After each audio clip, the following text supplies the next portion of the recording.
Reading by Bologna Times. Operation Lorelie by William P. Salton. It was a new time, and a vast new war of complete and awful annihilation.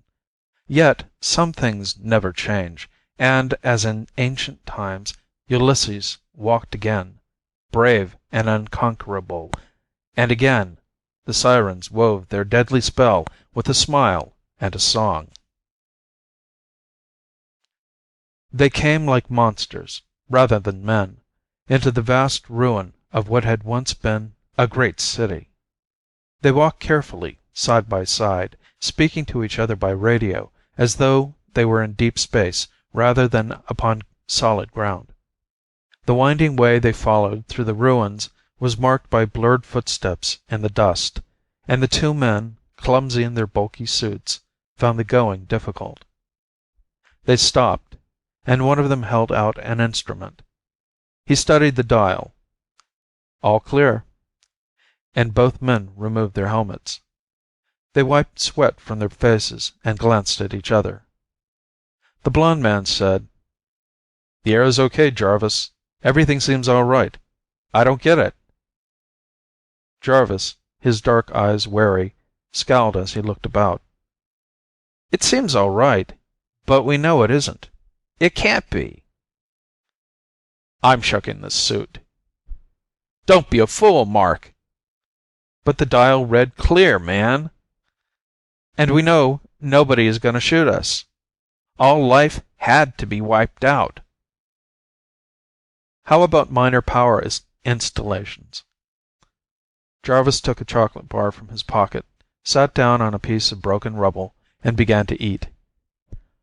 "You're too careless. Far too careless, Mark." Mark laughed. "You've always been cautious enough for both of us. Got me out of plenty of scrapes back in school, too. Don't think I've forgotten." Affection warmed his blue eyes as they rested on the face of his friend. Okay, but what happened to them? Where did they go?" Jarvis took nervous bites from his second chocolate bar. Then he, too, peeled off his suit.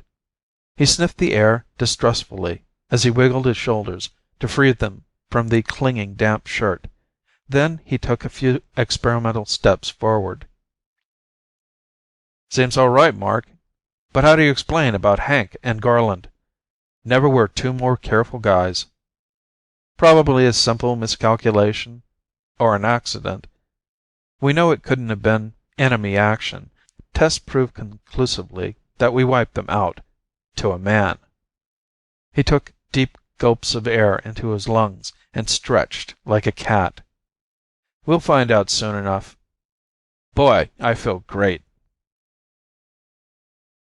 They deflated and folded their safety suits and added the bundles to the other equipment on their backs. Then, with their instruments held before them, they probed their way into the twisted wreckage, still following the faint, dust-filled footprints. Bent and rusted girders rose on all sides like the bones of prehistoric monsters. Nothing stirred. The dust lay ages thick on everything. "Gives you the spooks, doesn't it?" Jarvis was still tense, poised to respond to the first signal of danger. "Feels like we're the last men alive." "Funny about Hank and Garland. There's nothing here to harm anyone."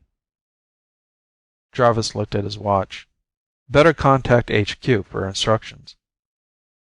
The two stepped off the path into the shade of a grotesque chunk of broken masonry. Mark set up the radio and twirled the dials. "Team 4, calling HQ. Team 4, reporting." "HQ here." The voice from the radio blared loud in the stillness. "Give your report, Team 4." "Looks like nothing's moved here in 1,000 years. Safe as a baby's dream. Rock solid. Air morning pure. But—" he hesitated, trying not to sound like a scared schoolboy. "No sign of Team 3, or of Teams 1 and 2 either. Over." Look here, Team 4, it's your job to find out. The Earth didn't just swallow them. Final report from each team placed them well within the city. It's been 10 days since the last contact.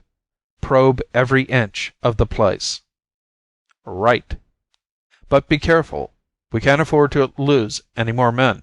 Roger. Roger. There was only one way now. Ahead. It lay clearly marked. The dim footsteps never strayed or faltered. 3 hours of search revealed no pitfalls, no dangers, and no trace of the missing men. Then night was upon them, and they bedded down gratefully. Strange, isn't it? The war over, the invaders blasted from the earth, all peril gone, and yet men disappear. Jarvis stared at the ruins around them. I can't take much more, Mark.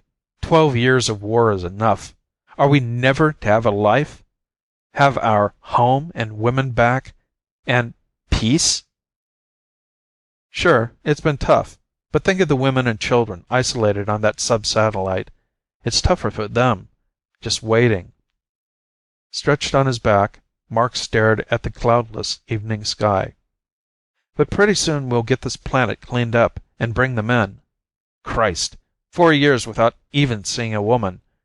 I remember the last time. Okay, Jarvis interrupted impatiently. Let's get to sleep.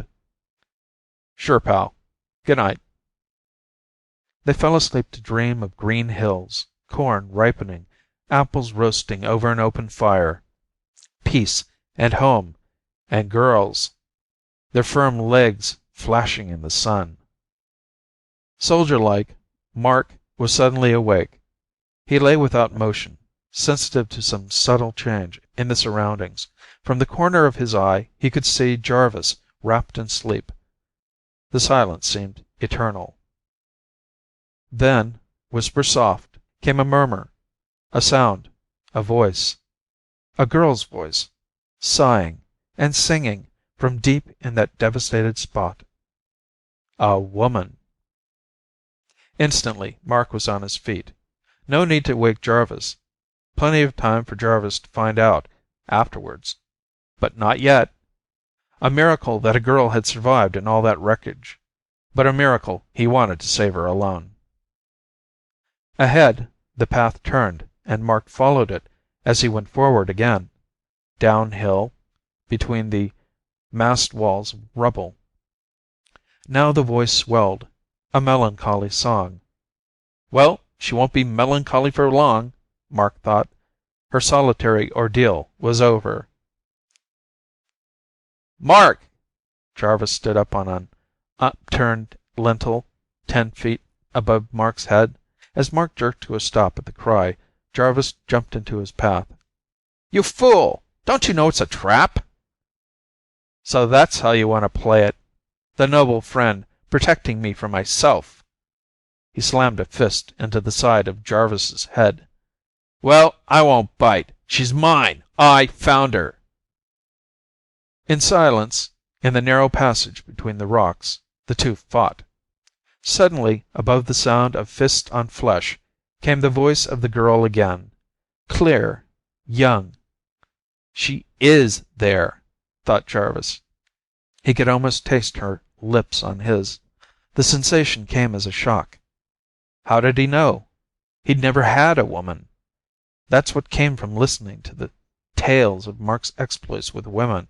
Now he had to have that girl. The mounting tension of the fighting snapped something in Jarvis's seething mind. Danger, friendship, duty all meant nothing. Only one thing mattered. The girl. Mark had had more than his share of girls. He, Jarvis, was the one who should have her. He'd been deprived of his manhood long enough. His frenzied brain hunted a trick to gain his ends. Mark's superior strength began to force Jarvis to give ground. Then a final blow sent him reeling. He reached out to break his fall. His hand closed on a rock. He threw it. Mark crashed to the ground, his knee smashed, his leg useless. Then the tomb stillness of the dead city took over. The dust settled slowly. Mark came to his feet. Jarvis was gone. Dragging his useless leg, Mark forced himself to crawl forward. Jarvis had to be stopped. Ahead, a shadow moved, and for a moment the moon threw the silhouette of a man against a cavernous opening in the debris. "Jarvis!" An electric flash shattered the darkness. The jagged teeth of the bolt spit tongues of fire. Cordite mingled with the raw, nauseant, revolting smell of scorched flesh and hair. The figure tottered and fell into the black mouth of the cave. Then, as the flame faded, it lit up small bundles of charred bones near the fallen body. There was a whir and a click of mechanism. 15 feet away, Mark watched as the arm of a phonograph rose, moved slowly back to the starting point. Then the record began once more to grind out its death trap melody.